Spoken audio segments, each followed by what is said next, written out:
السلام عليكم ورحمة الله وبركاته. النهاردة هنتكلم عن الثعبان في المنام.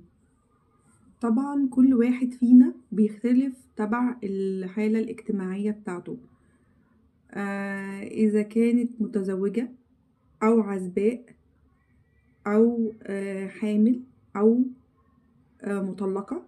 تمام، كل حاجة بتتفسر على طبيعة الشخص والحالة الاجتماعية بتاعته. تمام كده. طيب، هنيجي ناخد حاجة واحدة بالنسبة لتفسير الثعبان في المنام للعزباء. في للعزباء تلات ألوان: الثعبان الأسود اللي بيطلع لها، والثعبان الأبيض، والثعبان الأخضر. تمام. ولو هي قتلت التعبان، طبعا احنا هنقول الثعبان الأسود ده بيدل غالبا على وجود شخص حاسد أو عدو متربص بيها. تمام، يعني لو في واحدة عزباء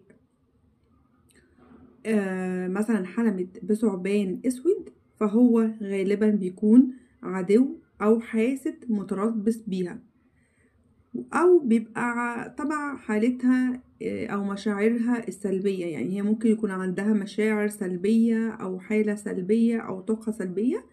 تمام، مثل الخوف والقلق. لو عندها خوف من شيء، عندها قلق من شيء. تمام، فده لو المشاعر السلبية دي موجودة عندك، فممكن يطلع لك الثعبان الاسود ده فيدل على وجود شخص حاسد او عدو متربص بيكي. طيب، هنيجي بقى طبعا على الثعبان الابيض، وده بيدل على زوال الهموم او بداية مرحلة جديدة في حياتها، خصوصا ان لم يكن لها مؤذيا. يعني انت لو ما عندكيش حد بيأذيكي، فدوت الثعبان الابيض ده بيدل على زوال الهموم وبداية جديدة ومرحلة جديدة في حياتك. تمام.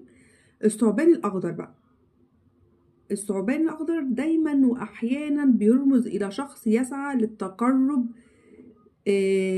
منك بنية غير صافية. يعني ممكن شخص يكون بيتقرب منك، تمام، بنية غير صافية، وهو نيته كويسة قدامك، لكن هو من ورا منك بنية غير صافية.